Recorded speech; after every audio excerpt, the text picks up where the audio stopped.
স্বাগত। দেখছেন দিনের প্রধান খবর আর এর বিশ্লেষণ নিয়ে আমাদের নিয়মিত অনুষ্ঠান বাংলাদেশ এখন। আপনাদের সঙ্গে আছে আমি জান্নাতুল ফেরদৌসী। আজ আমাদের সাথে আলোচনার জন্য স্টুডিওতে এসেছেন বাংলাদেশ ফেডারেল সাংবাদিক ইউনিয়ন BFUs এর মহাসচিব MA আজিজ। এছাড়াও আছেন ঢাকা সাংবাদিক ইউনিয়ন DUs এর সভাপতি আলতাফ মাহমুদ। স্বাগত আপনাদের দুজনকেই।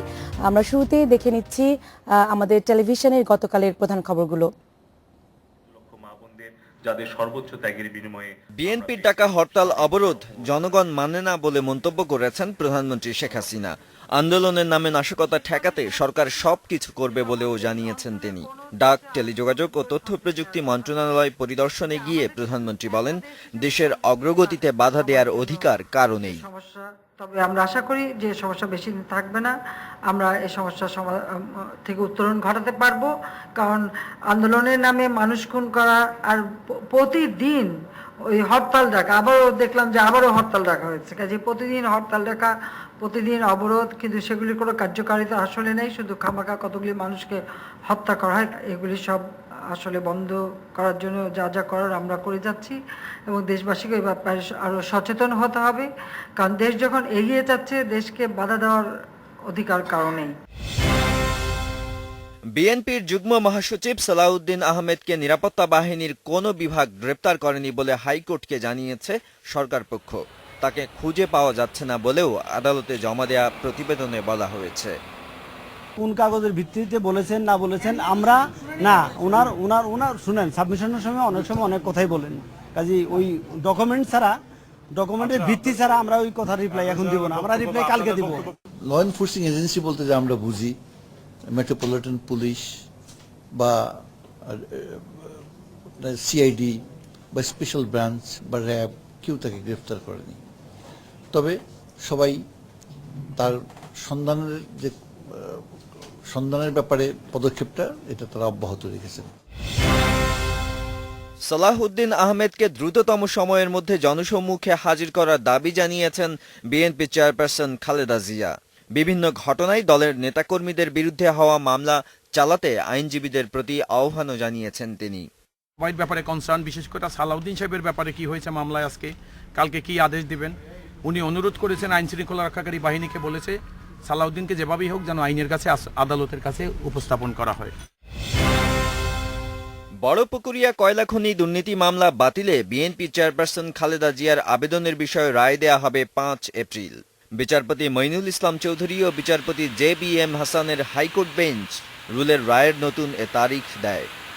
আজকে রায় প্রদানের জন্য যে ধার্য ছিল এটা পিছিয়ে আগামী 5ই এপ্রিল 2015 দিন ধার্য করেছেন এবং এর মধ্যে থেকে আদালত নির্দেশনা দিয়েছেন ওনাদের আর্গুমেন্টটা শুরু করার জন্য বা শেষ করার জন্য। আমরা বলেছি যে আমরা যেহেতু শুনানি করার সুযোগ পাইনি এবং ফাইলিং লয়ার ইলেকশনে ব্যস্ত ছিল, সেহেতু আমরা টাইম চেয়েছি এবং আগামী 5 তারিখে রায়ের জন্য রেখেছে। যদিও শুনানি ছাড়াই রায়ের জন্য আসছে, আমরা বলেছিলাম যে এটা আংশিক শ্রুত হিসেবে আসুক, কিন্তু কোর্ট এটা আংশিক শ্রুত হিসেবে রাখেন নাই, উনি রায়ের জন্য রেখেছেন। তবে কোর্ট বলেছে যে এটা আমরা চাইলে দীর্ঘ সময় শুনানি করতে পারবো, সেই শুনানির সুযোগ দিবে। Nadim Mahmud, Independent News. আমরা দেখছিলাম টেলিভিশনের প্রধান শিরোনামগুলো। আমাদের হাতে আসা পত্রিকাগুলোর কিছু হেডলাইন্স পড়ে আসছে। ভোরের কাগজ বলেছে 2 দলের অনড় অবস্থান, হতাশ কূটনীতিকরাও। সালাউদ্দিনের খোঁজ খবর এখনো কেউ জানেন না, সালাউদ্দিনের খোঁজ জানাতে ফের আজ শুনানি। দ্য ইন্ডিপেন্ডেন্টে বলা আছে hartal blockade lose bite PM।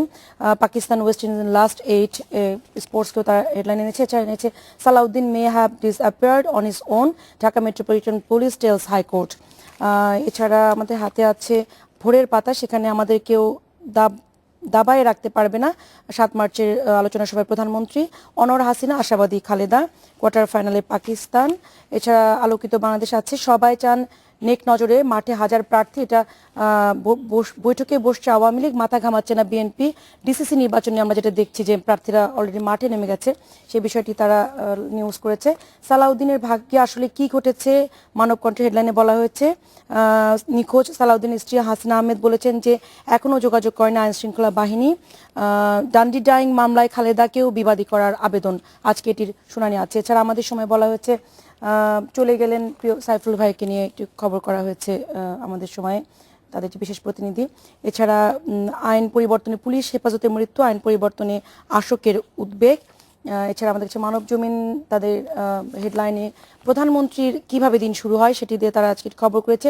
এছাড়া আমরা যে খবরটি আজকে জানি যে সিলেটের যে শিশু সাইদ কিডন্যাপের পর যে পুলিশের বাসায় যে তার মরদেহ পাওয়া গেছে সেই খবরটি তারা কাছে প্রত্যক্ষদর্শীর বর্ণনায় সে রাতের ঘটনা সালাউদ্দিন আহমেদের বিষয়টি বলা হয়েছে। এই ছিল পত্রিকাগুলির খবর। আমরা আজিজ ভাই এবং আলতাফ ভাই দেখছিলেন যে খবরের শুরুতেই যেটি আমরা দেখছিলাম যে আমাদের খবরে যে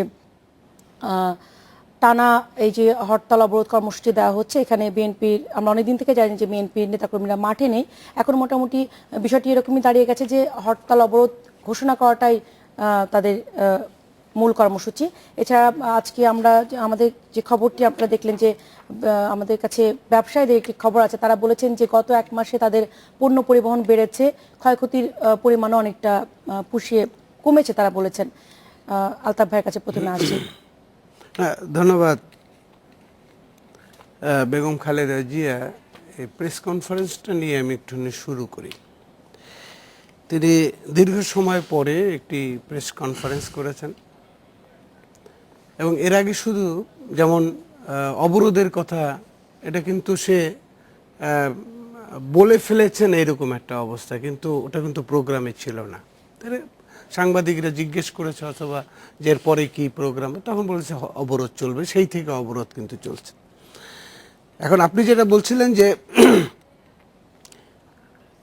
একটা জায়গায় আপনি একটু কথা বলেছেন, সেটা আমিও বলতে চাচ্ছি, সেটা যেমন ডাকলেই হয়ে যায় এরকম একটা কথা আছে যে এখন হরতালের অবস্থাটা তাই হয়েছে। বেগম খালেদা জিয়া 20 দলীয় নেত্রী, তিনি হরতাল ডেকেছেন, অবরোধ ডেকেছেন। হরতাল এবং অবরোধ একই সময় চলছে, কিন্তু আমাদের দেশের রাজনৈতিক অবস্থাটা কি? রাজনৈতিক অবস্থাটাই হচ্ছে হয় আপনাকে অবরোধের মধ্যে যেতে হবে, নাহলে হরতালে যেতে হবে, নাহলে নন কোঅপারেশনে যেতে হবে।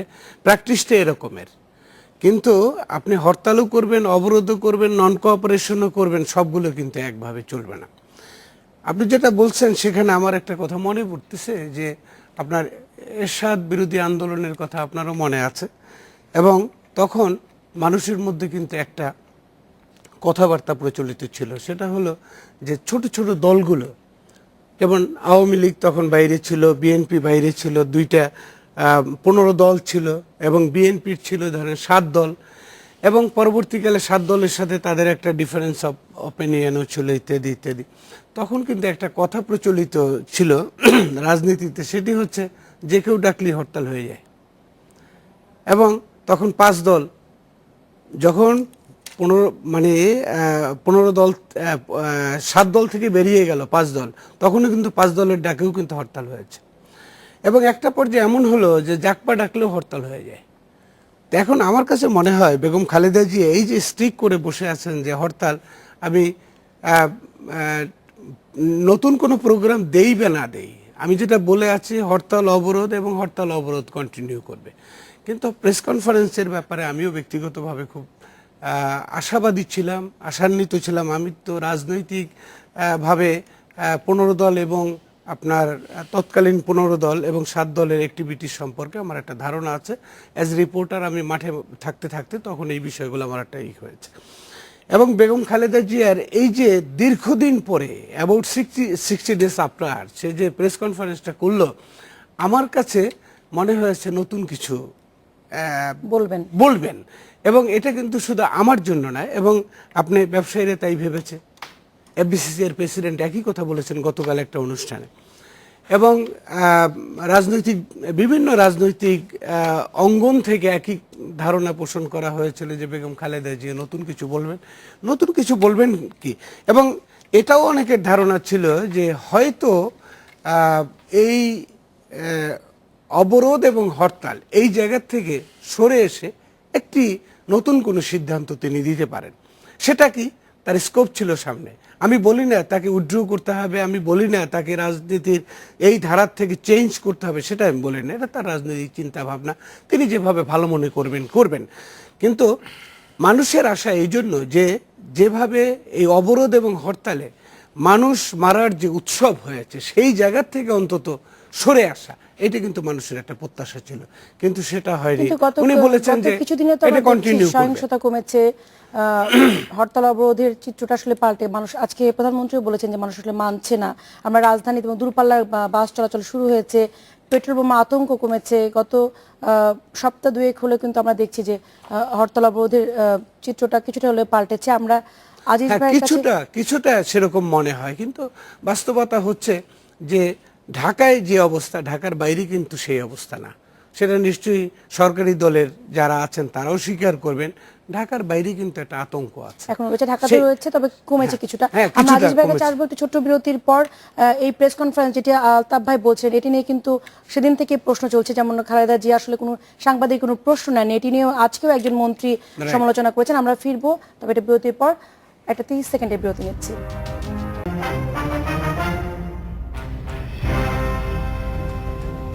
দেখছেন বাংলাদেশ এখন।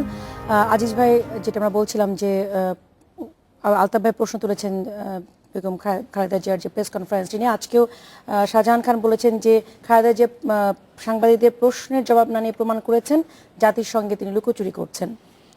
আচ্ছা, আসলে খালেদা জিয়া কালকে প্রেস কনফারেন্স করেছে না প্রেস ব্রিফিং করেছে?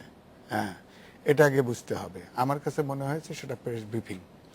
তো বিষয়টা হলো যে সাধারণভাবে প্রেস ব্রিফিং করুক আর প্রেস কনফারেন্সই করুক, আপনার সাংবাদিকদের প্রশ্ন নিয়ে থাকা হয়। সেখানে একজন সাংবাদিকের প্রশ্নের তিনি উত্তর দিয়েছিলেন। সেটা হচ্ছে যে তিনি প্রশ্ন করেছিলেন যে এই অবরোধে আপনার গেইনটা কি। তখন তিনি বলছেন আমার পিপুল সাপোর্ট পেয়েছি, এইটাই। তবে প্রেস কনফারেন্স তার করার আমার কাছে যেটা অনুমান হয় যে এটা আসলে বিএনপির নেতাই বলতে পারেন, বেগম জিয়াই বলতে পারেন কেন এই সময়ে তিনি প্রেস কনফারেন্স করলেন। তবে আমার যেটা ধারণা সেটা হচ্ছে যে দেশের যে পরিস্থিতি এবং তার নিজের ব্যক্তিগত অবস্থা, এই কেস কানেকশন, আপনার গ্রেপ্তারি পরোয়ানা এবং আপনার ওই যে অফিস সার্চ ওয়ারেন্ট এবং কয়েকটি কেস খুব দ্রুত আপনার ডেট পড়া, এবং তিনি হয়তো অনুমান করছেন যে তাকে হয়তো অ্যারেস্ট করা হতে পারে, অথবা কেসের রায় হওয়ার পরপরই তাকে অ্যারেস্ট করা হতে পারে। তো সেই কারণেই আমার মনে হয় সে, আপনি কোন কেসটির রায়ের কথা বলছেন? এই যে ধরেন মামলাটি? এই যে আপনার এখন যেটা জিয়া অরফানেজ ট্রাস্ট, এগুলো সব কাছে আছে, ডেটও হয়েছে একটা। তো হয়তো দেখেন ওয়ারেন্ট ইস্যু হয়েছে, সার্চ ওয়ারেন্টও ইস্যু হয়েছে, অফিস সার্চ ওয়ারেন্ট, কিন্তু এই যে এখনো তাকে অ্যারেস্ট করা হয় নাই।